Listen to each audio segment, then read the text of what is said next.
In this video tutorial, Simulink will be explained. The objective here is to demonstrate how Simulink can be used to design, test, and analyze simple electrical systems.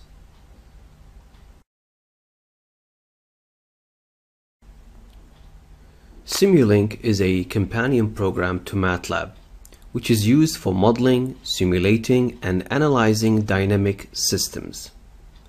Simulink has two windows. The library window, which contains several libraries.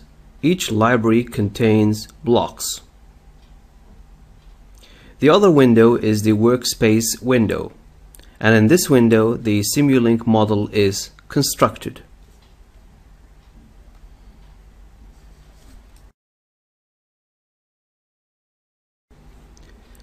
We will apply Simulink to solve differential equations. As an example, consider an electrical system which is modeled by the differential equation here. X of t is the input to the system, y of t is the output of the system. X of t here is a unit step function, and the system has initial condition. Solving the differential equation analytically gives us the output. The differential equation model can be replaced with the system model here, which is made of an adder, an integrator, and a scalar. Now let us see how we can model this system using Simulink. To create a system model within MatLab, we need to launch the Simulink application.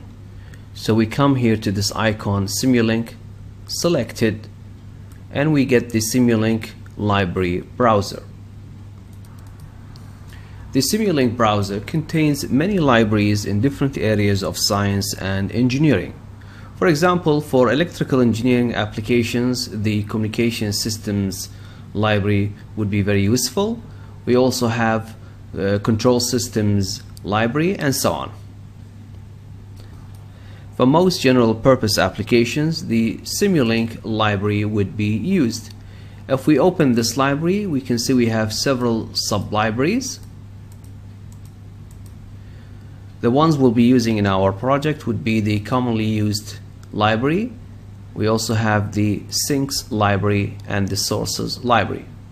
In the commonly used blocks, we'll be using blocks like the integrator, the sum block, and others. And for the sinks, we'll be using the scope block, and for the sources, we'll be using the unit step block. Now let's create our system model based on the first order differential equation explained before. And to do this, we need to create a new workspace by coming to this icon here. This workspace can be used to build our system model. So the next step is to drag and drop our blocks into this workspace. So for example, from within the commonly used blocks, we need the integrator block, so we'll just drag it and drop it in the workspace, and we repeat this with the other required blocks. Once we have all the blocks needed to build the system, we need to connect them. Connection is very easy. For example, we come to the integrator, click on it, and then drag into the gain block. Once the system has been interconnected, we need to update some of the parameters within each block. For example, the integrator block, we need to add the initial condition. We double click on the integrator, so we get the function block parameters for the integrator. So we come to the initial conditions area field, and we change we add the initial condition, in this case -2. In addition, we need to change the gain of the gain block, so double click, add the gain, in this case it's -5. Now we need to run the system model and observe the output, but first we need to open the oscilloscope, so double click on the oscilloscope and we get the oscilloscope screen, and now we can execute and run the system model. So we come to this play button here, we click on it, and we get the output of the system. Now the next step is to analyze the output and try to get some useful information about the system. So you can see the response of the system is divided into two areas. From 0 to 2 seconds, the system is nonlinear and unstable.